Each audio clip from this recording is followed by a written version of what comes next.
സുഹൃത്തുക്കളെ, കേരളത്തിലെ ഏറ്റവും വലിയ പാർട്ടിയായിട്ടുള്ള Communist Party of India Marxist CPM എന്ന് പറയുന്നത് ഒരു സർവ്വവ്യാപിയായിട്ടുള്ളൊരു പാർട്ടിയാണ് എന്ന് ഞാൻ പലതവണ ഇതിനു മുമ്പ് പറഞ്ഞിട്ടുണ്ട്. ഒരു ഓംനി പൊട്ടൻ്റ് പാർട്ടി, തൂണിലും തുരുമ്പിലുമുള്ള ഒരു പാർട്ടിയാണ് ഈ പാർട്ടി എന്ന് ഞാൻ സൂചിപ്പിച്ചിട്ടുണ്ട്.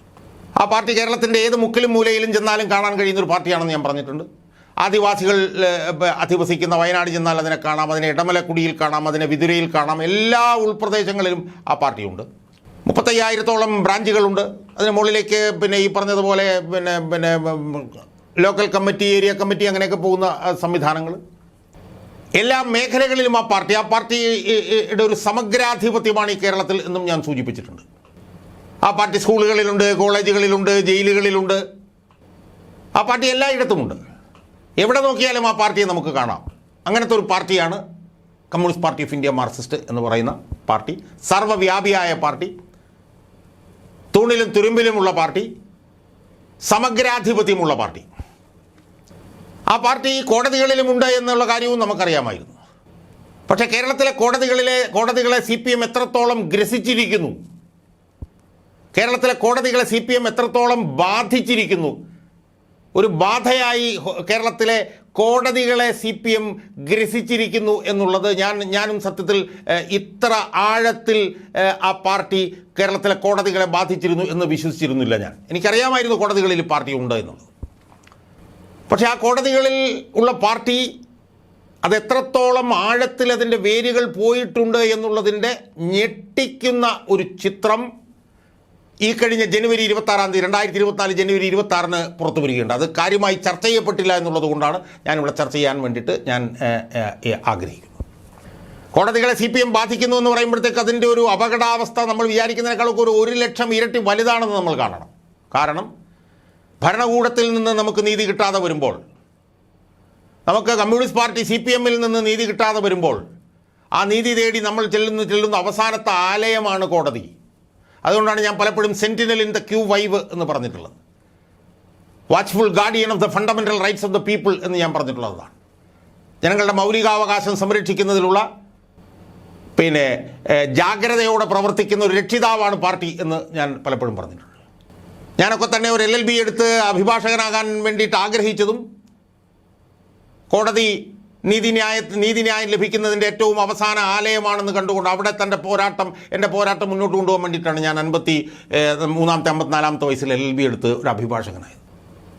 പക്ഷേ സുഹൃത്തുക്കളെ, ഞെട്ടിക്കുന്നൊരു അവസ്ഥ എന്താണെന്ന് ചോദിച്ചാൽ, കേരളത്തിൻ്റെ പരമോന്നത നീതിപീഠമായിട്ടുള്ള ഹൈക്കോടതിയിൽ പോലും CPMൻ്റെ സ്വാധീനം വളരെ ആഴത്തിലുള്ളതാണെന്ന് തെളിയിക്കുന്നൊരു സംഭവമാണ് ഈ കഴിഞ്ഞ ജനുവരി 26 നടന്നത്. വളരെ ആഴത്തിൽ, അങ്ങേ അറ്റം വരെ ആണ്ടുപോയിരിക്കുന്നു CPMൻ്റെ വേരുകൾ എന്ന് അർത്ഥശങ്കയ്ക്കിടയില്ലാത്ത വിധം തെളിയിക്കുന്ന ഒരു സംഭവം ഈ കഴിഞ്ഞ ജനുവരി 26 സുഹൃത്തുക്കളെ, അതെന്തായിരുന്നു?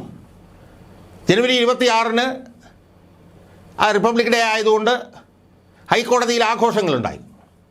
ഹൈക്കോടതിക്കകത്തെ വലിയ ഓഡിറ്റോറിയമുണ്ട്. ആ ഓഡിറ്റോറിയത്തിലായിരുന്നു ആഘോഷങ്ങൾ. അതിന് കലാപരിപാടികൾ, സ്കിറ്റ് ഇതൊക്കെ ഉണ്ടായിരുന്നു. അതിൻ്റെ കേൾവിക്കാരിൽ ജഡ്ജിമാരുണ്ടായിരുന്നു, ചീഫ് ജസ്റ്റിസ് ഉണ്ടായിരുന്നു, ജഡ്ജിമാരുണ്ടായിരുന്നു, അഭിഭാഷകരുണ്ടായിരുന്നു. അവരുടെയൊക്കെ മുന്നിൽ ഈ കലാപരിപാടികൾ അരങ്ങേറി. ആ കലാപരിപാടികൾ അരങ്ങേറുമ്പോൾ അതിന് പിന്നാമ്പുറത്ത് പ്രവർത്തിച്ചിരുന്നത് ഹൈക്കോടതിയിലെ ഉദ്യോഗസ്ഥന്മാർ, അഡ്വക്കേറ്റ് ജനറൽ ഓഫീസിലുള്ളവർ, അഡ്വക്കേറ്റ് ക്ലർക്കിൻ്റെ പ്രതിനിധികൾ, ഹൈക്കോടതി സ്റ്റാഫ്, ഇവരൊക്കെയാണ് ഈ കലാപരിപാടികൾ അവതരിപ്പിച്ചത്. അതിലൊരു കലാപരിപാടി, ആ കലാപരിപാടി അതൊരു സ്കിറ്റായിരുന്നു. ആ സ്കിറ്റിന് വേണ്ടിയിട്ട് തിരക്കഥ എഴുതിയത്, അതിൻ്റെ സംഭാഷണങ്ങളെല്ലാം എഴുതിയത് സുധീഷ് ടി എന്ന് പറഞ്ഞ ഒരു അസിസ്റ്റൻറ്റ് രജിസ്ട്രാർ ഹയർ ഗ്രേഡും Shri Sudheesh PM court keeper, അവരാണ് അതിൻ്റെ ഈ പറഞ്ഞ പോലെ അതിൻ്റെ സംഭാഷണങ്ങളെല്ലാം എഴുതിയത്. അതൊരു ആക്ഷേപഹാസ്യ നാടകമായിരുന്നു. ആക്ഷേപഹാസ്യ നാടകത്തിൽ രാഷ്ട്രീയക്കാരുണ്ട്, കർഷകരുണ്ട്, ഒരു വെള്ളത്താടിയൊക്കെ വെച്ച ഒരു 70 വയസ്സ് കഴിഞ്ഞ ഒരാൾ അതിലെ കേന്ദ്ര കഥാപാത്രമാണ്. എല്ലാം വളരെ സിംബോളിക്കാണ്. ആ സ്കിറ്റുമായി ബന്ധപ്പെട്ട് നടന്ന ചില സംഭവ വികാസങ്ങളാണ് ഹൈക്കോടതിയിൽ CPMൻ്റെ വേരുകൾ എവിടം വരെ എത്തി നിൽക്കുന്നു എന്നുള്ളതിൻ്റെ ഞെട്ടിക്കുന്ന തെളിവായി പുറത്തു വന്നത്. ആ സ്കിറ്റിലൂടെ ഇന്ത്യയുടെ പ്രധാനമന്ത്രിയായിട്ടുള്ള നരേന്ദ്രമോദിയെ പരിഹസിക്കാനും അപകീർത്തിപ്പെടുത്തുവാനും വ്യക്തിപരമായി കേന്ദ്ര സർക്കാരിൻ്റെ സാമൂഹ്യ സുരക്ഷാ പദ്ധതികളെ വിമർശിക്കാനും ശ്രമം നടന്നു എന്നുള്ള ആക്ഷേപം ഉയർന്നു വരികയും അതിനെ തുടർന്ന് ഞാൻ നേരത്തെ പറഞ്ഞതുപോലെ Sudheesh T A assistant registrar higher grade, Sudheesh P M court keeper, അവരെ രണ്ടുപേരെയും 26-ാം തീയതി തന്നെ, അതായത് റിപ്പബ്ലിക് ഡേയുടെ ആഘോഷങ്ങൾ നടന്ന അന്നേ ദിവസം തന്നെ ഹൈക്കോടതി ചീഫ് ജസ്റ്റിസ് സസ്പെൻഡ് ചെയ്ത ഒരു സംഭവം ഉണ്ടായി. എന്താ യഥാർത്ഥത്തിൽ സംഭവിച്ചെന്നറിയാം? ആ സ്കിറ്റിൽ നടന്ന ചില സംഭാഷണങ്ങൾ സുഹൃത്തുക്കളെ, ഞാൻ ആമുഖമായി എനിക്ക് പറയാനുള്ളത്, ഇപ്പം പ്രധാനമന്ത്രി വിമർശന വിധേയനല്ല എന്നൊന്നും എനിക്ക് അഭിപ്രായമില്ല.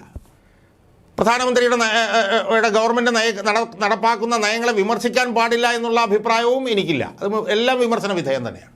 പക്ഷേ നിഷ്പക്ഷമായി പ്രവർത്തിക്കേണ്ട കേരളത്തിലെ ഏറ്റവും വലിയ പരമോന്നത നീതിപീഠമായിട്ടുള്ള ഹൈക്കോടതിയിൽ ജഡ്ജിമാരുടെയും ചീഫ് ജസ്റ്റിസിൻ്റെയും സാന്നിധ്യത്തിൽ നടന്ന ഒരു സ്കിറ്റിൽ ഇന്ത്യയുടെ പ്രധാനമന്ത്രിയെയും കേന്ദ്ര ഗവൺമെൻറ് നടപ്പിലാക്കുന്ന നയങ്ങളെയും വിമർശിച്ചു. അത് വിമർശന വിധേയമായി എന്ന് പറയുമ്പോഴത്തേക്ക് അത് വളരെ ഗുരുതരമായിട്ടുള്ളൊരു സാഹചര്യമല്ലേ സുഹൃത്തുക്കളെ?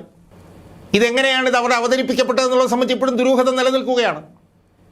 സ്വാഭാവികമായി ഈ സ്കിറ്റുകളൊക്കെ എവിടെയെങ്കിലും സ്ക്രൂട്ടിനൈസ് ചെയ്യപ്പെടണമല്ലോ. അത് ഏത് ഘട്ടത്തിലാണ് സ്ക്രൂട്ടിനൈസ് ചെയ്യപ്പെട്ടത്? ആരാണ് ഈ സ്കിറ്റ് സ്ക്രൂട്ടിനൈസ് ചെയ്ത് ഇതിന് അനുവാദം നൽകിയതെന്നുള്ളതൊക്കെ സംബന്ധിച്ച് ദുരൂഹതകൾ നിലനിൽക്കുകയാണ്. ചില ന്യായാധിപർ തന്നെ അടങ്ങുന്ന ഒരു സംവിധാനമാണ് ഇത് സ്ക്രൂട്ടിനൈസ് ചെയ്തതെന്നുള്ള ആരോപണം ഉയർന്നിട്ടുണ്ട്. എന്നാൽ അങ്ങനെ അല്ല എന്നുള്ള ആരോപണവും ഉയർന്നിട്ടുണ്ട്.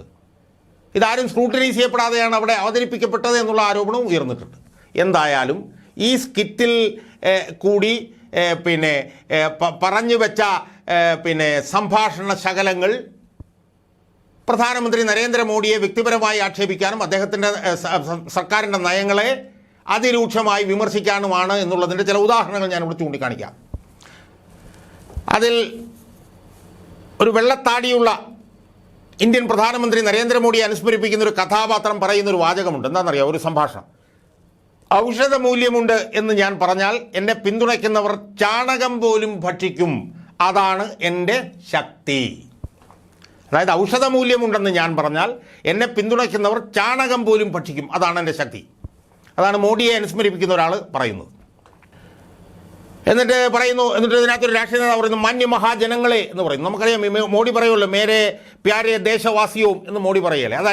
അതിനെ അനുസ്മരിപ്പിക്കുന്നത് പോലെ മാന്യമഹാജനങ്ങളെ എന്നൊരു രാഷ്ട്രീയ നേതാവ് പറയുന്നു. തൊട്ടു പിന്നാലെ മറ്റൊരു കഥാപാത്രം മറ്റുള്ളവരോട് ഓടാൻ പറയുന്നു. എന്തോ മോശമായ കാര്യങ്ങൾ നടക്കാൻ പോകുന്നു എന്നുള്ളതുപോലെ ഈ മാന്യമഹാജനങ്ങളെ എന്ന് പറയുമ്പോൾ ഓടിക്കോ എന്ന് പറയുന്നു വേറൊരു കഥാപാത്രം. എന്നിട്ട് ഒരു രാഷ്ട്രീയ നേതാവ് പറയുകയാണ്, ഞാൻ പ്യാര എന്ന് പറയുമ്പോൾ പൊതുജനങ്ങൾ പോരാ എന്ന് പറയുന്നു. ഞാൻ പ്യാര എന്ന് പറയുമ്പോൾ പൊതുജനങ്ങൾ പോരാ എന്ന് പറയുന്നു. ഇങ്ങനെ പറയുന്നത് അവർ രാജ്യത്തെ സ്നേഹിക്കാത്തത് കൊണ്ടാണ്, ചതിയന്മാർ, രാഷ്ട്രീയ നേതാവ് പറയുന്നു. എന്നിട്ട് ഈ മോഡിയെ അനുസ്മരിപ്പിക്കുന്ന ഈ കഥാപാത്രം പറയുകയാണ്, ഞാൻ കുടുംബം ഉപേക്ഷിച്ചത് ലോകമെമ്പാടും സഞ്ചരിക്കാനാണ്, എന്നിട്ടും ജനങ്ങൾക്ക് നന്ദിയില്ല. കഥാപാത്രം പറയുകയാണ്. എന്നൊരു ഘട്ടത്തിൽ ഒരു രാഷ്ട്രീയ നേതാവ് അതിനകത്ത് പറയണം, നാം ഈ ചൂഷകർക്കെതിരെ ഒന്നിക്കണം, എങ്കിലേ മാറ്റമുണ്ടാവൂ. എന്നിട്ട് അതിനകത്ത് പറഞ്ഞിരിക്കുന്ന സന്ദേശം എന്താണെന്നറിയോ? വർഗീയതയ്ക്കും കപടദേശീയതയ്ക്കും നമ്മുടെ ചിന്തയിലും പ്രവൃത്തിയിലും ഒരു സ്ഥാനമില്ല എന്ന് നമ്മൾ ഉറക്കെ പ്രഖ്യാപിക്കണം. വേറൊരു അവസരത്തിൽ പറയുകയാണ്. ഒരു കർഷകരായിട്ട് അഭിനയിക്കുന്ന ഒരാൾ പറയുകയാണ്, നമ്മുടെ ഉൽപ്പന്നങ്ങൾ ചുളുവിലയ്ക്ക് വലിയ കോർപ്പറേറ്റുകൾ ബലമായി കൊണ്ടുപോകുന്നു. എന്നിട്ട് ഈ കർഷകൻ പറയുകയാണ്, രാജ്യത്ത് മൃഗങ്ങൾക്കാണ് കർഷകരെക്കാൾ കൂടുതൽ പരിഗണന. ഇത്രയും സംഭാഷണങ്ങളാണ് ഈ സ്കിറ്റിൽ അല്ലെങ്കിൽ ഈ ലഘു നാടകത്തിൽ അടങ്ങിയിട്ടുള്ളത്. സുഹൃത്തുക്കളെ, ഇത് വളരെ ഔട്ട്വേർഡ്ലി തന്നെ ഇത് കേന്ദ്ര ഗവൺമെൻറ്റിനെയും പ്രധാനമന്ത്രി നരേന്ദ്രമോദിയെയും വ്യക്തിപരമായി വിമർശിക്കുകയും അപകീർത്തിപ്പെടുത്തുകയും ചെയ്യുന്നതിന് വേണ്ടിയാണെന്നുള്ളതിന് എന്താണ് തർക്കം എന്ന എൻ്റെ ചോദ്യം.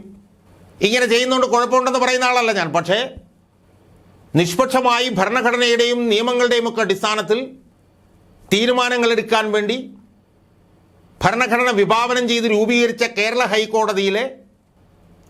ഹൈക്കോടതിയുടെ റിപ്പബ്ലിക് ദിന ആഘോഷങ്ങളുടെ ഭാഗമായി ഹൈക്കോടതിയുടെ ഓഡിറ്റോറിയത്തിനകത്ത് ചീഫ് ജസ്റ്റിസും മറ്റ് ന്യായാധിപന്മാരുടെ എല്ലാം സജീവ സാന്നിധ്യത്തിൽ ഹൈക്കോടതിയിലെ ഉന്നത ഉദ്യോഗസ്ഥന്മാരും അഡ്വക്കേറ്റ് ജനറൽ ഓഫീസിലെ ഉദ്യോഗസ്ഥന്മാരും അഡ്വക്കേറ്റ് ക്ലർക്കന്മാരും ഹൈക്കോടതി ജീവനക്കാരും അടങ്ങുന്നവർ അവതരിപ്പിക്കുന്ന ഒരു ലഘു നാടകത്തിൽ ഇന്ത്യയുടെ പ്രധാനമന്ത്രിയെ വ്യക്തിപരമായി അധിക്ഷേപിക്കുകയും അദ്ദേഹത്തിൻ്റെ ഗവൺമെൻറ്റിൻ്റെ നയങ്ങളെ രൂക്ഷമായി വിമർശിക്കുകയും ചെയ്യുന്ന ഒരു നാടകം അവതരിപ്പിക്കുന്നു എന്ന് പറയുമ്പോൾ അതിൻ്റെ ഗൗരവം എത്രയുണ്ട് എന്ന് നമ്മളൊന്ന് ആലോചിച്ച് നോക്കിയേ. അത് ഗൗരവത്തോടുകൂടി കാണാൻ നമുക്ക് കഴിഞ്ഞിട്ടുണ്ടോ സുഹൃത്തുക്കളെ? ഇത് കാണിക്കുന്നത് എന്താ? ഇത് കാണിക്കുന്നത് കേരള ഹൈക്കോടതിയെ CPM ബാധിച്ചിരിക്കുന്നു എന്നുള്ളതല്ലേ? കേരള ഹൈക്കോടതിയെ CPM ഗ്രസിച്ചിരിക്കുന്നു എന്നുള്ളതല്ലേ? ഇതിലിപ്പോൾ സസ്പെൻഡ് ചെയ്തിട്ടുള്ള Sudheesh TA assistant registrar higher grade കടുത്ത CPM കാരനാണെന്നാണ് അറിയുന്നത്. കടുത്ത CPM കാരൻ. അതുപോലെ തന്നെ Sudheesh PM court keeper higher grade, അയാളും കടുത്ത CPM കാരനാണ്. അപ്പോൾ എന്താ സംഭവിച്ചിരിക്കുന്നത്? ഹൈക്കോടതിയിൽ മുകൾ തട്ട് മുതൽ താഴെത്തട്ട് വരെയുള്ള ഉദ്യോഗസ്ഥന്മാരിൽ 90% CPM കാരാണ് എന്നുള്ളതല്ലേ ഇത് തെളിയിക്കുന്നത്? ഹൈക്കോടതിയിലെ ഓഫീസിലൊക്കെ തന്നെ CPM കാരെ കൊണ്ട് കുത്തി നിറച്ചിരിക്കുകയാണ്. ഞാൻ മനസ്സിലാക്കുന്നത് ജഡ്ജിമാരുടെ ഓഫീസുകളിലും അവരുടെ ബെഞ്ച് ക്ലർക്കും കോർട്ട് ഓഫീസറും ഉൾപ്പെടെയുള്ള സ്ഥാനങ്ങളിലെല്ലാം തന്നെ പരമാവധി CPM കാരെ കുത്തി നിറച്ചിരിക്കുകയാണ് എന്നാണ് അനൗദ്യോഗികമായി എനിക്ക് മനസ്സിലാക്കാൻ കഴിഞ്ഞിട്ടുള്ളത്. അതുപോലെ തന്നെ രജിസ്ട്രാർ വിജിലൻസ് എന്നൊക്കെ പറഞ്ഞിട്ട് ഒരുപാട് ഉദ്യോഗസ്ഥന്മാരുണ്ടായിരുന്നു. ആ ഉദ്യോഗസ്ഥന്മാർ മുഴുവൻ CPM കാരാണ്. ഞാൻ അന്വേഷിച്ചപ്പോൾ എനിക്ക് മനസ്സിലാവുന്നത് ഹൈക്കോടതിക്കകത്ത് CPMൻ്റെ സമഗ്രാധിപത്യമാണ്, ഒരു ടോട്ടാലിറ്റേറിയൻ കൺട്രോൾ ഹൈക്കോടതിയിൽ CPMനുണ്ട് എന്നാണ് ഞാൻ മനസ്സിലാക്കുന്നത്. സുഹൃത്തുക്കളെ, ഇത് നമ്മളെ എവിടെ കൊണ്ടുവന്ന് എത്തിക്കും? നമ്മളൊന്ന് ആലോചിച്ച് നോക്കൂ. നമുക്കിപ്പോൾ കോളേജിൽ CPM ഉണ്ടെങ്കിൽ നമുക്ക് മനസ്സിലാക്കാം, സ്കൂളിൽ CPM ഉണ്ടെങ്കിൽ മനസ്സിലാക്കാം, അല്ലെങ്കിൽ വേറെ എവിടെയെങ്കിലുമൊക്കെ സർക്കാർ ഓഫീസുകളിൽ CPM ഉണ്ടെങ്കിൽ നമുക്ക് മനസ്സിലാക്കാം. പക്ഷേ കേരളത്തിൻ്റെ ഹൈക്കോടതിയിലെ ഉദ്യോഗസ്ഥന്മാർ ബഹുഭൂരിപക്ഷവും ഒരു 90%-ലധികവും CPM കാരാവുകയാണെങ്കിൽ എന്താകും അവസ്ഥ എന്ന് നമ്മളൊന്ന് ആലോചിച്ച് നോക്കൂ. ജഡ്ജിമാരുടെ ഓഫീസിൽ മുഴുവൻ CPM കാരെ കൊണ്ട് കുത്തി നിറച്ചാലുള്ള അവസ്ഥ എന്തായിരിക്കുമെന്ന് നമ്മൾ ആലോചിച്ച് നോക്കൂ. അതിൻ്റെ ഏറ്റവും വലിയൊരു തെളിവല്ലേ നിഷ്പക്ഷമായി പ്രവർത്തിക്കേണ്ട ഹൈക്കോടതിയുടെ സാങ്ക്ടം സാങ്ക്ടോറത്തിൽ വെച്ച്, അവരുടെ ഓഡിറ്റോറിയത്തിൽ വെച്ച്, ചീഫ് ജസ്റ്റിസും മറ്റ് ജഡ്ജിമാരും സാന്നിധ്യത്തിൽ വെച്ച് പ്രധാനമന്ത്രിയെ അപകീർത്തിപ്പെടുത്തുകയും പരിഹസിക്കുകയും അദ്ദേഹത്തിൻ്റെ നയങ്ങളെ വിമർശിക്കുകയും ചെയ്യുന്ന ഒരു ലഘുനാടകം അവതരിപ്പിക്കപ്പെട്ടു എന്ന് പറയുന്നത് ചെറിയ കാര്യമാണോ? ഇതാരാണ് ഈ സ്കിറ്റിന് അനുവാദം നൽകിയെന്നുള്ളത് വളരെ പ്രസക്തമായിട്ടുള്ള ചോദ്യമല്ലേ? അത് സംബന്ധിച്ച് പല അഭ്യൂഹങ്ങളുണ്ടെന്നുള്ളത് ഞാൻ നേരത്തെ പറഞ്ഞു. ഇത് ജഡ്ജിമാരടങ്ങുന്ന ഒരു കമ്മിറ്റിയാണ് ഇതിന് അനുവാദം നൽകിയെന്നുള്ള ആരോപണമുണ്ട്. എന്നാൽ അങ്ങനെയല്ല, അങ്ങനെ സംഭവിച്ചിട്ടില്ല എന്നുള്ള ആരോപണം ഉയർന്നിട്ടുണ്ട്. എന്തായാലും ഇതുപോലൊരു സ്കിറ്റ് അവിടെ അവതരിപ്പിച്ചു എന്ന് പറയുന്നത് ഏറ്റവും ഗുരുതരമായിട്ടുള്ള ഒരു സംഭവവികാസം. ഞാൻ നേരത്തെ സൂചിപ്പിച്ചു, പ്രധാനമന്ത്രിയൊന്നും വിമർശന വിധേയനല്ല എന്നും ഞാൻ പറയുന്നില്ല. പക്ഷേ ഹൈക്കോടതിക്കകത്ത് അഡ്വക്കേറ്റ് ജനറലിൻ്റെ സ്റ്റാഫ്, ഉന്നത ഉദ്യോഗസ്ഥന്മാരുടെ അടങ്ങുന്ന ആളുകൾ ഇതുപോലൊരു സ്കിറ്റ് ചീഫ് ജസ്റ്റിസിൻ്റെയും ന്യായാധിപന്മാരുടെയും മുന്നിൽ അവതരിപ്പിച്ചിട്ടുണ്ടെങ്കിൽ അത് അത്യന്തം ഗൗരവമായിട്ടുള്ള സംഭവമായിട്ട് കേരള ഹൈക്കോടതിയിലെ ചീഫ് ജസ്റ്റിസും മറ്റ് ജഡ്ജിമാരും എടുക്കണം എന്നാണ് എനിക്ക് സൂചിപ്പിക്കാനുള്ളത്. ഇത് വളരെ അപകടകരമായിട്ടുള്ളൊരു സാഹചര്യത്തിലേക്കാണ് കാര്യങ്ങൾ നീങ്ങുന്നത് എന്നാണിത് കാണിക്കുന്നത്. പൊതുജനങ്ങൾക്ക് ഏറ്റവും കൂടുതൽ വിശ്വാസമുള്ള ഒരു സ്ഥാപനമാണ് ഹൈക്കോടതി എന്നുള്ള കാര്യം നമ്മളാരും മറക്കാൻ പാടില്ല എന്നാണ് എനിക്ക് പറയാൻ ഉള്ളത്. ഇപ്പം ഇതാണ് മറ്റേ ആ സസ്പെൻഷൻ ഉത്തരവ്. ആ സസ്പെൻഷൻ ഉത്തരവിൽ ഇതിൻ്റെ വിശദമായ അന്വേഷണം നടത്താനായിട്ട് ഏൽപ്പിച്ചിരിക്കുന്നത് രജിസ്ട്രാർ വിജിലൻസിനെയാണ്. രജിസ്ട്രാർ അഡ്മിനിസ്ട്രേഷനോടാണ് ഇതിൻ്റെ വിശദാംശങ്ങൾ എന്താണെന്ന് ചോദിച്ചിരിക്കുന്നത്. അവിടെയൊക്കെ തന്നെ CPM കാരെ കുത്തി നിറച്ചിരിക്കുകയാണെന്നാണ് എനിക്ക് മനസ്സിലാക്കാൻ കഴിയുന്നത്. അതിൻ്റെ വിശദാംശങ്ങൾ എൻ്റെ കയ്യിൽ പലതും എത്തിയിട്ടുണ്ട്. അതൊക്കെ ഞാൻ പിന്നീട് ഒരു ഘട്ടത്തിൽ ഞാൻ പറയാം. അപ്പോൾ അതുകൊണ്ട് അതിഗുരുതരമായിട്ടുള്ളൊരു സാഹചര്യമാണിത് കാണിക്കുന്നത്. കേരളത്തിലെ പരമോന്നത നീതിപീഠമായിട്ടുള്ള ഹൈക്കോടതിയെ CPM കാർ ബാധിച്ചോ എന്നുള്ളതിൻ്റെ ഏറ്റവും പുതിയ ഒരു ഉദാഹരണമായിട്ട് വേണം ഈ 26-ാം തീയതി നടന്ന ഈ സ്കിറ്റിൽ, ഈ ലഘുനാടകത്തിൽ ഈ ഇന്ത്യൻ പ്രധാനമന്ത്രിയെ അപകീർത്തിപ്പെടുത്തുകയും പരിഹസിക്കുകയൊക്കെ ചെയ്ത സംഭവവും ആ സംഭവത്തിന് ന്യായാധിപന്മാർ സാക്ഷികളായിരുന്നു എന്നുള്ള സംഭവം എന്നാണ് എനിക്ക് സൂചിപ്പിക്കാനുള്ളത്.